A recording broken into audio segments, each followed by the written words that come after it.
ऐसे तो चिड़िया ही है। चिड़िया जब उठती तो उसका पैर नीचे रहता है। ये घंटा हो गया, सोचते सोचते पसीना निकल गया। हजरत बोले कि बाबू ये 500 रुपया हमको पता नहीं है। तो नौजवान 500 रुपया ले लिया। तो हजरत बोले कि आप तुम ही बता दो वो कौन सी चिड़िया है। तो नौजवान 500 में से 50 रुपया निकाल के दे दिया। बोला हमको भी पता नहीं वो कौन सी चिड़िया है। बेकार जिंदगी को अपनी सवारी ले तौबा का दर खुदा है खुदा को पुकारे खुदा को पुकारे खुदा को पुकारे। मदरसा क्यों जरूरी? आखिर क्या वजह है? हम मदरसे के बिना कॉलेज को यूनिवर्सिटी को ज्यादा तरजीह देते हैं, मदरसे को तरजीह नहीं देते हैं। एक बात याद रखो मुसलमानों, ये मदरसे नहीं रहेंगे ना, एक दिन आएगा जब आप मर जाओगे आपका जनाजा पढ़ने वाला कोई नहीं मिलेगा। बात सही कि गलत है? सही है। जनाजा पढ़ाने वाला कोई नहीं मिलेगा। जनाजा कौन पढ़ाएगा? इंजीनियर होगा, प्रोफेसर होगा, वकील होगा। तो वकील साहब जनाजा पढ़ाएगा? जी नहीं। 80 की स्पीड से भागेगा।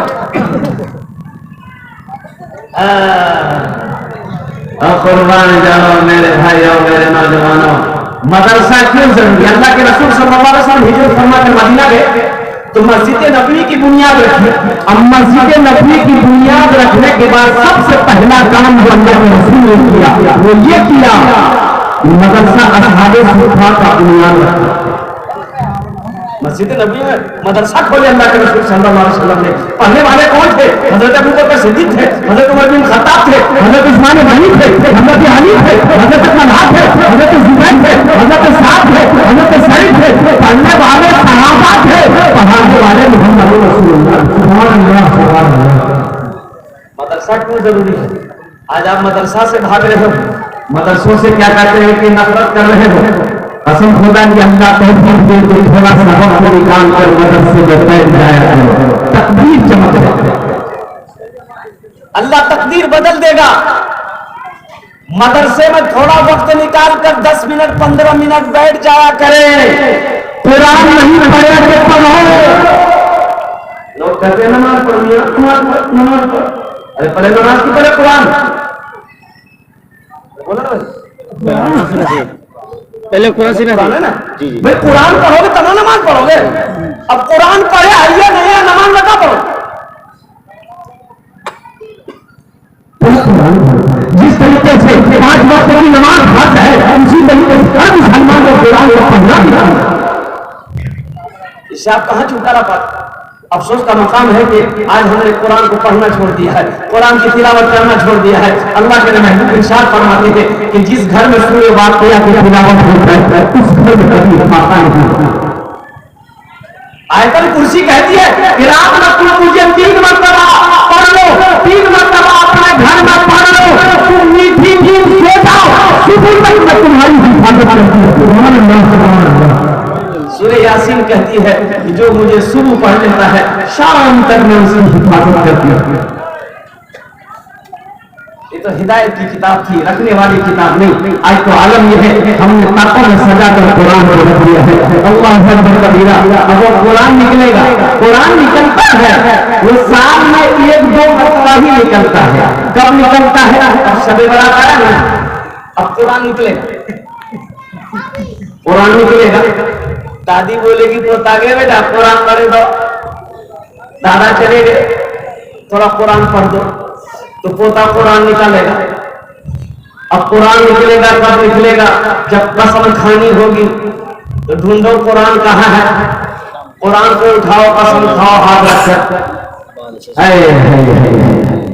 मेरे भाइयों, जिस जो कुरान मेरे लिए आया था, मेरे लिए उतरा था, मेरी रहनुमाई के लिए, हिदायत के लिए उतरा था, उस कुरान को हम छोड़कर आज भटक रहे हैं। कुर्बान जाओ, आज सारी सदर बनी है कुरान की उंगली पकड़ के। साइंस आज बना है कुर्बान जाओ। तो कुरान पूरी पकड़ के बना है। तो मेरे भाइयों में बताना चाहता है, मैं बताना चाहता हूँ कि कुरान ये मदरसे हमारे लिए क्यों जरूरी है। एक बात याद रखना, ये मदरसा हमारे दिल के किले हैं। जब तक ये मदरसे चलते रहेंगे अल्लाह चांद सूरज को निकालता रहेगा। जिस दिन ये मदारिस बंद हो गए अल्लाह चांद को भी निकालना बंद कर देगा, सूरज का भी निकलना बंद कर देगा। कुरान पढ़ो, कुरान पढ़ो, खुद भी पढ़ो। अल्लाह के रसूल इरशाद फरमाते हैं, खैरुकुम मन तअल्लमल कुरान व अल्लमहु, तुम में सबसे बेहतर वो है जो कुरान सीखे दूसरों को सिखाए। सुभान अल्लाह। इंशाअल्लाह कुरान सीखेंगे। कितने लोग तैयार हैं जरा हाथ उठाएं इंशाअल्लाह। कुरान सीखेंगे दूसरों को सिखाएं। तुम में सबसे अच्छा वो है जो कुरान सीखे दूसरों को सिखाए। अब देखिए बच्चा पैदा हुआ, घर के अंदर में बच्चा पैदा हुआ, तब किसको बुलाइएगा? किसी को बुलाना पड़ेगा भाई, किसी को बुलाने की जरूरत है? काहे के लिए को बुलाइएगा? बच्चा आपका पैदा हुआ है, इसमें मौलवी साहब क्या करता? भाई मौलवी साहब को बता दो क्या ना मौलवी साहब आते, वो मौलवी साहब आते आजान दीजिए। काहे तुम दे दो आजान? तुम उस लायक नहीं हो कि तुम अपने बच्चे के कान में आजान भी नहीं दे सकते। हर मुसलमान को इस लायक होना चाहिए कि जब उसका बाप मर जाए तो खुद जनाजे की नमाज पढ़े जी। हर भाई को इस लायक होना चाहिए कि जब उसकी बहन की शादी हो तो खुद निकाल पड़ा।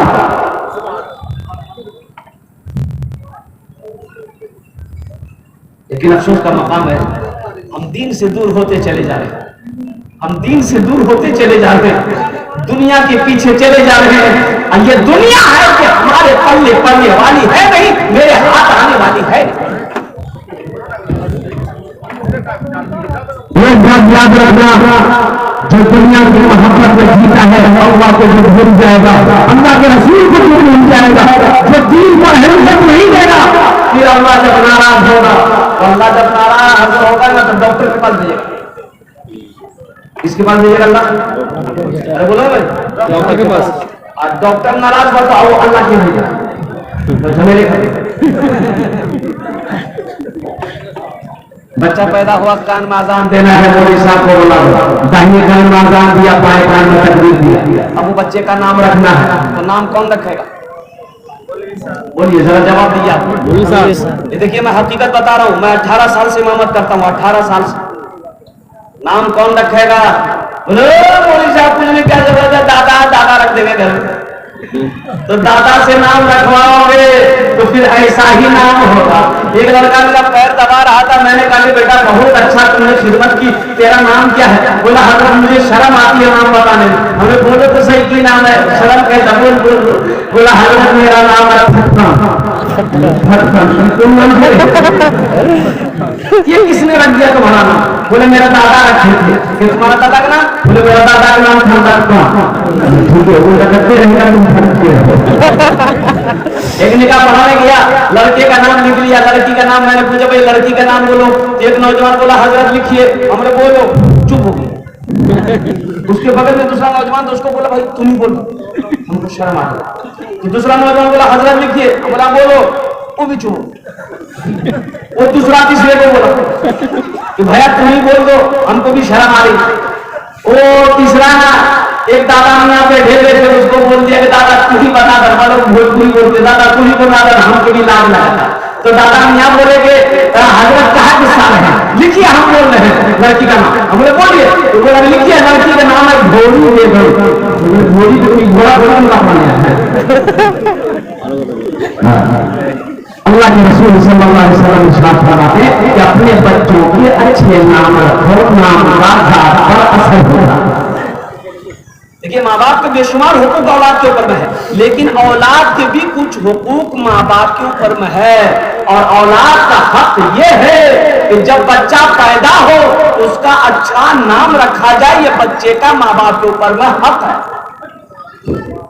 किसी के हक को अगर आप मारते हैं, किसी के हक को अगर आप दबाते हैं तो कल क़यामत के दिन हश्र के मैदान में अल्लाह की हुकूक में आपसे पूछ होगी, आपकी पकड़ होगी। एक बड़ा भाई छोटे भाई का 4 बीघा जमीन बेईमानी कर ली, 4 बीघा जमीन बेईमानी कर ली।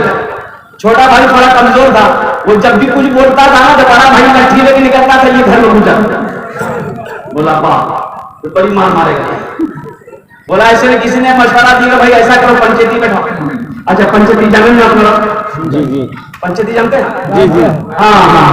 और मोहल्ले वालों को बैठाया गया, मुखिया आया, सरदार आया, प्रधान आया, सब आया और समझाया कि भाई तुम्हारा छोटा भाई है, क्यों 4 बीघा जमीन इसके कब्जा कर लिया है, दे दे दे दे। तो प्रधान मुखिया जो था, सरपंच था, सब ने समझाया। तो बोला कि नहीं हम सबकी बात समझ रहे हैं, गांव वाले की बात समझ गए, आपकी भी बात मानते हैं, सबकी बात मानते हैं, लेकिन हम सब नहीं तो माने माना जी नहीं दिया। तो लोगों ने छोटे भाई को सब्र कर ले। बोला ठीक है सब्र कर ले। साल हज का महीना आया और ये बड़ा भाई जो है ना हज का तैयारी कर लिया। अब जिस दिन हज में निकलना है तो बगल में मदरसा था, तो हजरत से मुलाकात कर लेना, आजिम साहब से, मोहतमिम साहब से। तो जगह हजरत को सारा वाक्य पता था, पक्का पैमान है, 4 बीघा जमीन पैमानी करके हज में जा रहा है। तो जाकर बैठा होगा मुसाफा किया तो हजरत ने पूछ लिया कि कहाँ कह रहा था? बोला हजरत आपको पता नहीं, पूरा मोहल्ला जानता है, इलाका जानता है, हम हज में जा रहे हैं। तो हजरत ने कहा कि पीछे का मामला साफ कर लिए। बोला कैसा मामला? हम तो ठीक ठाक। बोला अच्छा, और जो 4 बीघा जमीन भाई का पैमानी किया, बोला हजरत लीजिए उसी को तो माफ कराने के लिए हम जा रहे हैं। हजरत ने कहा नादान, अरे कितना बेवकूफ है तू, तू एक हज की बात करता है, हजारों हज कर लेगा, कसम होता कि अल्लाह तेरे हज को उस वक्त तक कबूल नहीं करेगा जब तक अपने भाई की बेईमानी में सभी लोग वापस नहीं करेगा। भाइयों दीन सिर्फ नमाज पढ़ने का नाम नहीं है, रोजा रखने का नाम नहीं है, हज करने का नाम सिर्फ दीन नहीं है। दीन तो ये है या अय्युहल्लज़ीना आमनू खुदू बिस्मिल्लाहि काफा वला तत्तबिऊ खुतवाति शैतान इन्नहु लकुम अदुव्वुन मुबीन। ईमान वालों इस्लाम पूरे के पूरे दाखिल। मदरसे क्यों जरूरी है? तालीम क्यों जरूरी है? इल्म क्यों जरूरी है? जुमा का दिन एक लड़का वजू बना रहा था, और उसका साथी आया, टाइप हो गया था जुमा का। बोला की करो भैया? बोला वजू बनाई। बोला ना वजू चक्कर में बोला माथे छूटे जाते, लोटा वही छोड़ दिया, मस्जिद चला गया। एक रकात नमाज छूट गई, एक रकात नमाज मिली। तो सलाम के बाद अपने दोस्त का शुक्रिया अदा किया कि सही कहना, अगर वजू बना तो ये को रकात नमाज नमाज हुई जी नहीं। अरे बोलो भाई नमाज हुई नहीं हुई। अच्छा, अब इस बच्चे को पढ़ाना है। अब वही बच्चा 4-5 साल का हो गया। अब इस बच्चे को तालीम देना है, इस बच्चे को तालीम से आरास्ता करना है। कहाँ लेके जाएंगे? बोलिए मौली साहब पास ले जाएंगे ना, मदरसा लेके जाएंगे, मकतब ले में बैठाएंगे, मौली साहब पास ले जाएंगे, इस बच्चा को पढ़ाइए, इस बच्चा को तालीम दीजिए। कुरान क्या है मैं आपको बताऊं। मौलाना गजाली, इमाम गजाली रहमतुल्लाह अलैह फरमाते हैं कि एक आदमी शादी किया ना तो 6 महीने के बाद उसकी तबीयत खराब हो गई। उनकी तबीयत खराब हो गई, बीवी को हमल था।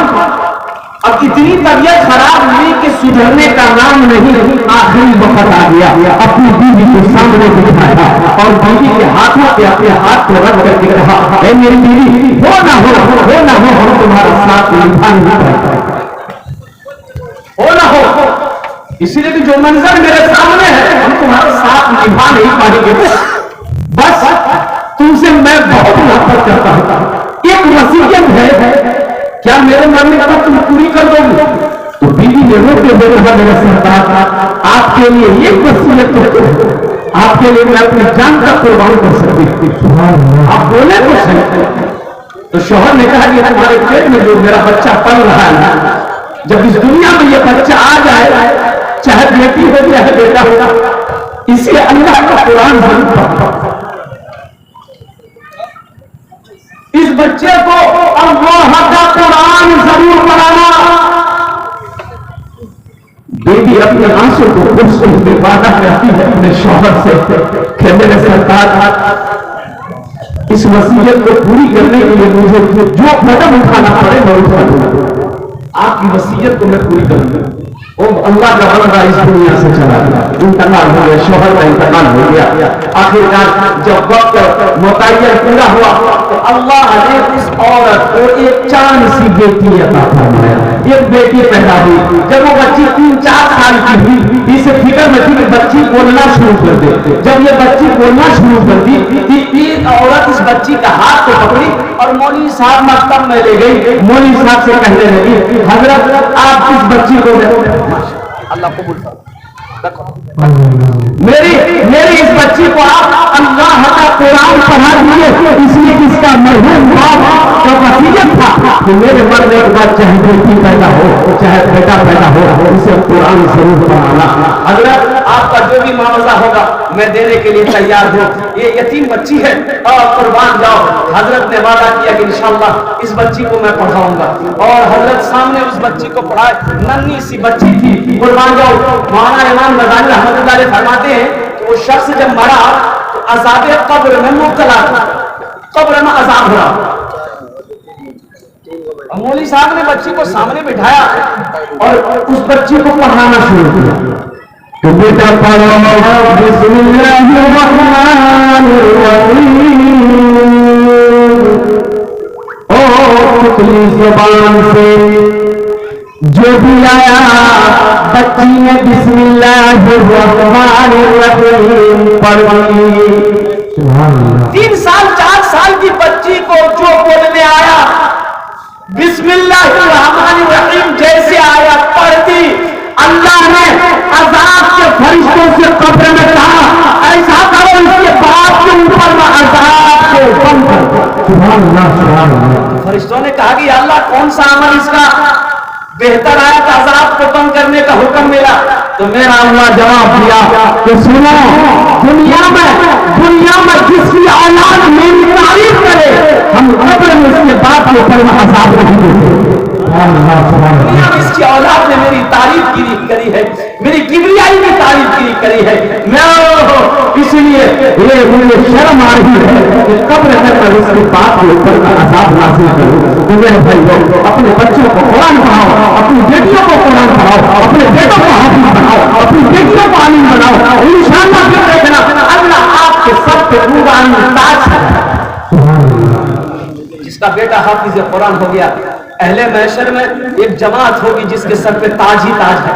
तो अहले महशरियों पूछेंगे अल्लाह के फरिश्ते से कि ये कौन है, ये जिसके सर पे ताज कोई अंबिया है, शुहदा है, सालिहीन है, सिद्दीकीन है, कौन है?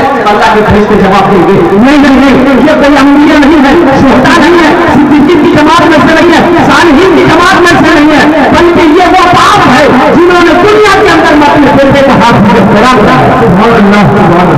जिन्होंने दुनिया के अंदर अपने बेटे को हाफिज कुरान बनाया था, अपने बेटे को कुरान पढ़ाया था, अपने बेटे को आलिम दीन बनाया था, अपने बेटे को मुफ्ती बनाया था। ये वो बाप है जिसकी शान के लिए अल्लाह उसके सर पे नूरानी ताज लगाया। सुभान अल्लाह, सुभान अल्लाह।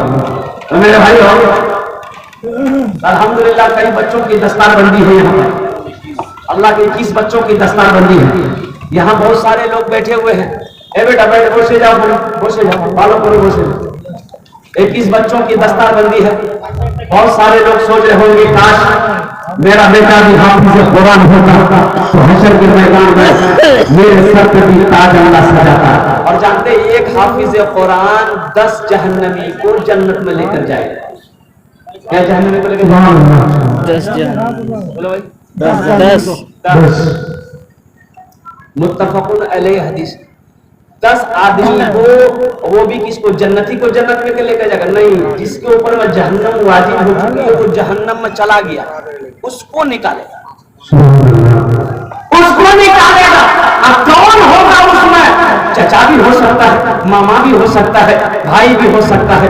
बाप का तो खैर अलग मकाम है, ये माँ का अलग मकाम है। और कुर्बान जाओ, उनके अलावा 10 आदमी को वो जन्नत में लेकर जाएगा।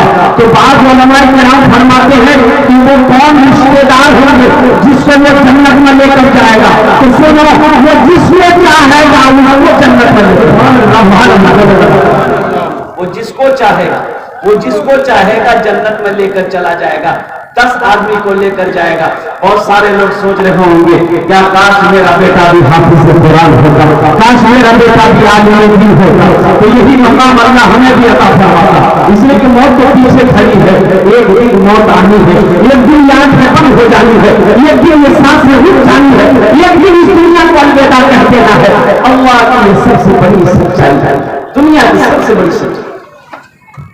अल्लाह ने इरशाद फरमाया कुल्लु नफ्सिन ज़ाइक़तुल मौत सुम्मा इलैना तुरजऊन, हर शख्स को मौत का मजा चखना है, फिर तुम सबको मेरे पास आना।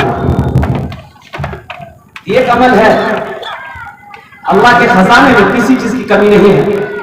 शायद अल्लाह ताला कुरान के सदक़े में ये बदर से पढ़ने वाले बच्चे, ये मेहमान रसूल हैं, इनका दुनिया में अगर आप लोग कुरान किया, इनकी दुआ में इनकी खिदमत किया, तो शायद अल्लाह ताला हशर के मैदान में आपको भी अजर अता फरमाएगा। ये कुरान आज किताबी शक्ल में, अल्लाह के रसूल इरशाद फरमाते कल कयामत के दिन इंसानी शक्ल में होगा। किस शक्ल में होगा? इंसानी। बड़ा खूबसूरत होगा। एक आदमी का हाथ को पकड़ेगा, अल्लाह के सामने खड़ा हो जाएगा। तो अल्लाह तो आलिमुल गैब व शहादा है, फिर भी अल्लाह पूछेगा तू कौन है? तो कुरान कहेगा या अल्लाह मैं तेरा कुरान, तेरे साथ में कौन है? या अल्लाह मुझ कुरान का कारी है। या अल्लाह दुनिया में इन्होंने मेरी बड़ी इज्जत की, मुझे सीने से लगाया, मुझे आंखों से लगाता था, मुझे तिलावत करता था, पढ़ता था। या अल्लाह दुनिया में इन्होंने इज्जत बहुत इज्जत की, इसलिए मैं चाहता हूं उसका हक अदा कर दूं। मेरा अल्लाह कहेगा कि क्या चाहता है? तो कुरान कहेगा या अल्लाह आज मैं इसे जन्नत में दाखिल करना चाहता हूँ, तो मेरा रब ऐलान करेगा चाहे इसके हाथों को पकड़ जन्नत के अंतर्गत दाखिल करेगा। मेरे भाइयों, तो कुरान का इकराम करेंगे इंशाअल्लाह। देखो कुरान से जुड़ो। देखिए एक बात याद रखिएगा, जो कुरान से जुड़ जाता है अल्लाह उसको जमीन की पस्ती से उठाकर आसमान की बुलंदी पे पहुंचा देता है। कुरान के ऊपर में एक जुस्तान होता है, कपड़ा होता है ना, मार्केट में कपड़ा उसकी कोई कीमत नहीं है। मार्केट में वही कपड़ा दुकान में है, उसकी कोई कीमत नहीं है। बदल में आ जाए उसकी कोई कीमत नहीं है, बिस्तर में गिर जाए उसकी कोई कीमत नहीं है। और जैसे ही एक मुसलमान कपड़ा खरीद कर उसका जुस्तान बनाकर कुरान में चढ़ा देता है, तो जब वो कुरान को उठाता है तो सबसे पहले उस कपड़े को चुनता है। कुरान से जो जुड़ गया वो आला हो जाता है। तो कुरान से जुड़ेंगे इंशाअल्लाह, कितने लोग जुड़ेंगे? हाथ उठाओ। 21 बच्चों की दस्तार बनती है, 5 आदमी तैयार हो जाओ। शाबान मौसम का महीना है, बड़ा मुबारक महीना। अपने माँ बाप के नाम पर इस सालों सवाब के लिए 5-5 हजार रुपए देने वाला है कोई पहला अल्लाह का शेर, उसके लिए मैं तस्वीर करूंगा इंशाअल्लाह। इस मदरसे में नब्ज है, नब्ज नहीं है, बाकी इंशाअल्लाह नाम लिखा दो। फोन पे है, फोन पे कर दो, पेटीएम है, पेटीएम कर दो, गूगल पे है, गूगल पे कर दो। आप तैयार हो जाओ, यहाँ लेने के लिए तैयार है अल्हम्दुलिल्लाह। 5000 रुपये अपने माँ बाप के साथ सवाब के लिए से कुरान से जुड़ने के लिए अल्हम्दुलिल्लाह। ये कुरान से मोहब्बत कर लो, अजमत कुरान के लिए, शान कुरान के लिए अल्हम्दुलिल्लाह 5000 रुपये अपने माँ बाप के नाम पर इंशाअल्लाह सवाब कर लो। अल्लाह सदके की बरकत से तेरे माँ बाप को क़यामत तक कब्र में इसका सवाब अता फरमाता रहेगा। जब तक ये मदरसा चमकता रहेगा अल्लाह माँ बाप के कब्र में सवाब अता फरमाता रहेगा। आप मर जाओगे, आपने पैसा दिया है 5000 रुपये मदरसे में, इस धरती पर जब तक ये मदरसा चमकता रहेगा अल्लाह क़यामत तक कब्र में सवाब अता फरमाता है। कोई ऐसा पहला नौजवान है जो 5000 रुपये मेरा भाई तैयार हुआ, नारे तकबीर, नारे तकबीर। ये पहला नौजवान है। दूसरा नौजवान आ गया, माशाअल्लाह। हजरत नाम लिख लिए, नाम लिख लिए। देखिए 2 भाई हमारे आ गए, वही 5 आदमी मुझे चाहिए, अल्लाह ने 2 को चुना है। तीसरा कोई नौजवान है। अच्छा सोचने देने वाले दे जाएंगे, देने वाले दे जाएंगे, सोचने वाले सोचते रह जाएंगे। देखिए तीसरा नौजवान यहाँ भी आ गया, माशाअल्लाह। नारे